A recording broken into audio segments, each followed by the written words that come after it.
Hi, this is Linda and Aaron with Traveling Flamingo, and today we've got lots of really good cruise news for you guys. We're going to be starting off with often people's least favorite part of cruising, the muster drill, and what Royal Caribbean will be doing about that. And we're also going to be talking about what's going on in Greece, and the CDC wants your feedback as we start to look at cruising again. So all of that and more coming right up.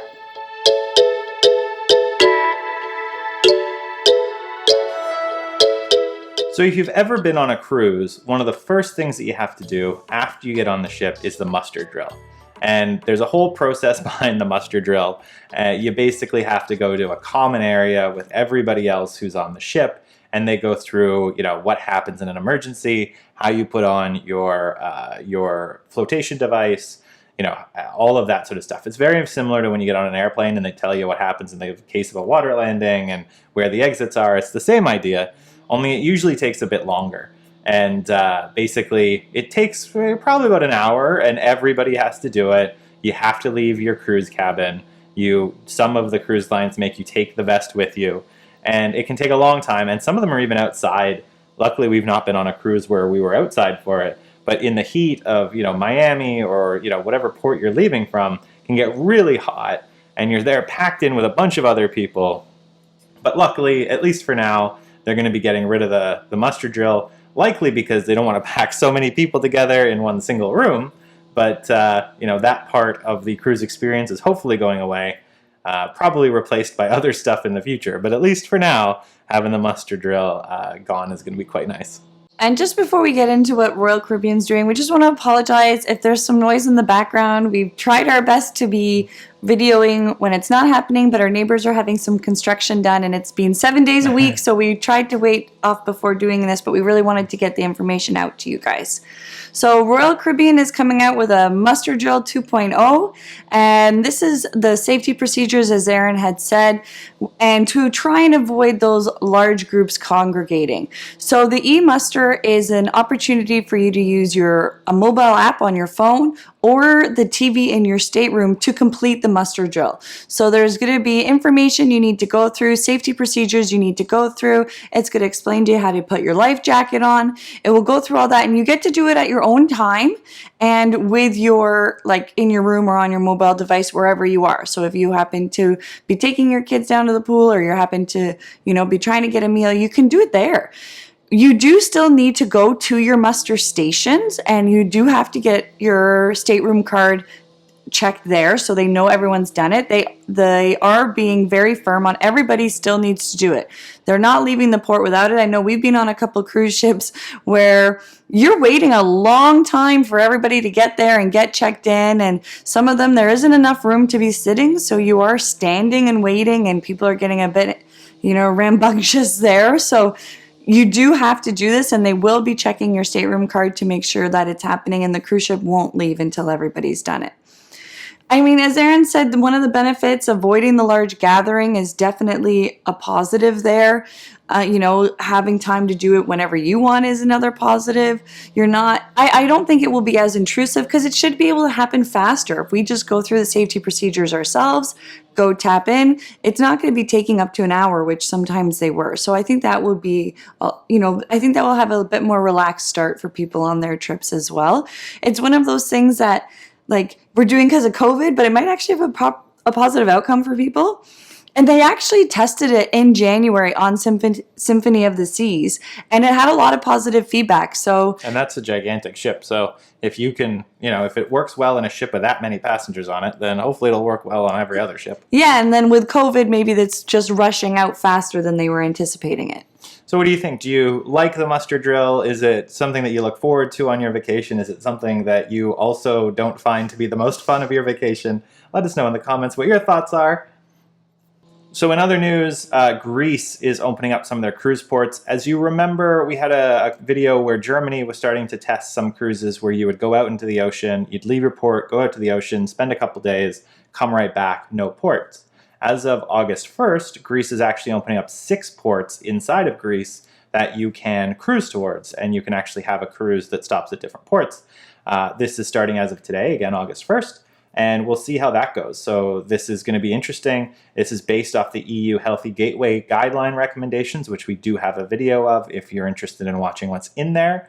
We had said that this is probably going to be the types of things you're going to see on these cruises in terms of safety and safety protocols. And so they are going to be adopting those for these cruises. And again, they're going to be going out to 6 different ports in Greece. Yeah, so once you get to your first port, you're going to have to go through some inspections. But then after you stop at the one, you can stop at all 6. So, it is a positive for the cruising industry that there are countries that feel like they're ready to open up and be allowing cruise ships, especially when we've been hearing don't get on cruise ships. So it's nice that that's happening. I think that Greece is an economy which relies heavily on tourism, and a lot of countries, COVID has stopped that completely. So it's been really challenging, and they're saying, come to us, come, we want some cruise season left this year, and feel free to stop. So as much as it's great news that there's countries that are opening their ports, that's great for the cruise industry, especially when you're having some countries and governments saying, don't cruise at all. It's nice to know that, there is some confidence there in the cruising, especially when we're looking at the guidelines and the safety protocols that are coming out. There are some drawbacks. I know for the US, there's still a travel ban to a lot of countries, so that will take the Americans out of this opportunity. Even for us here in Canada, we do have a recommendation from the government to only be doing mandatory travel. So unfortunately, a cruise to Greece would not count as mandatory travel. So that would then mean that a lot of insurance companies are saying, if you go, you're going at your own risk. And if anything happens, you are paying the bill. So if you're somebody who's looking at going, make sure that you do have insurance and all those things are covered for you as well. Or that the supplemental insurance that you purchase for the cruise would cover that also. Yeah, just make sure you're checking all those things off.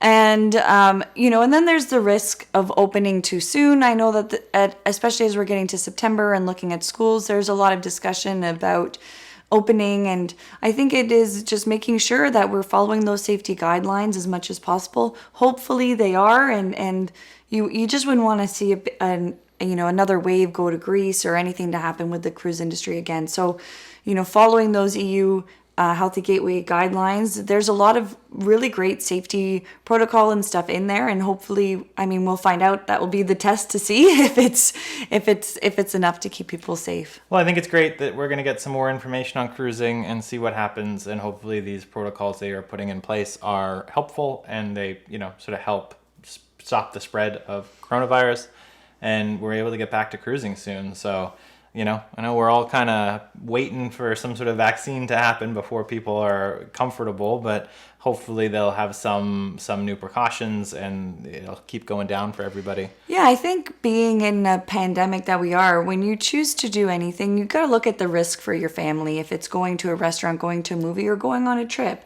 So is that a risk you're willing to take or not?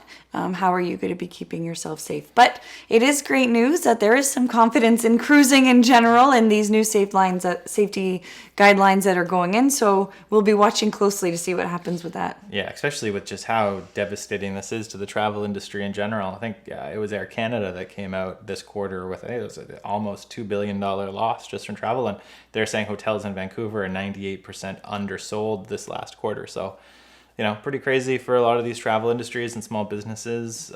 Hopefully we can get back to it and hopefully bring that back. And thinking of opening up again in the guidelines, the CDC is actually looking for people's input, individuals, companies. They want your input on what should the future of cruising, the planning, the infrastructure be, resumption of passenger operations, what can that look like? And then there are also some summary questions. So they are accepting written comments until September 21st. There's 2 ways that you can provide your feedback. One is online. There's a portal that you can go through. We will post the link in the comments. All of our comments, description, all of our sources will be in the description as well. And you could also mail it in. There is an option to, handwrite and mail it in as well. So they are looking at what are passengers, what are companies' feedback, how can this be done safely. And I think it's interesting, especially being that the EU has already come out with guidelines that they're now and asking till September 21st, because they have, there's a ban in place till the end of September. So why are you waiting? October 31st, I think. October, yeah. So why are you waiting that long to get the feedback? I don't know. Maybe they can respond fast enough. I mean, they've been a little slow on the uptick, but at least they've got this open. And that said, I've not heard anything from Transport Canada around cruising. So at least CDC is asking for questions. So provide your feedback, help inform the policies that are going to be made. Go ahead and look at the EU Healthy Gateway recommendation videos that we have on just what's included in there. Maybe there's some things that you think are really good ideas or things you don't think are good ideas, and you can raise those. Just some ideas of the questions so you can think if that's something you'd want to participate in. Again, they were broken down to those 3 categories, but specifically they're asking what methods, strategies, and practices should cruise ship operators implement to prevent COVID-19 transmission when operating with passengers? What is the feasibility of conducting COVID-19 diagnostic tests using FDA-approved and authorized laboratory tests on board the cruise ship? What prearrangements should be made to ensure that all U.S. seaport communities will accept a returning ship after COVID-19 outbreak is identified? Another one is, should cruise ship operators restrict the number of persons per room? So, for example, having a maximum capacity of 2 adults per room.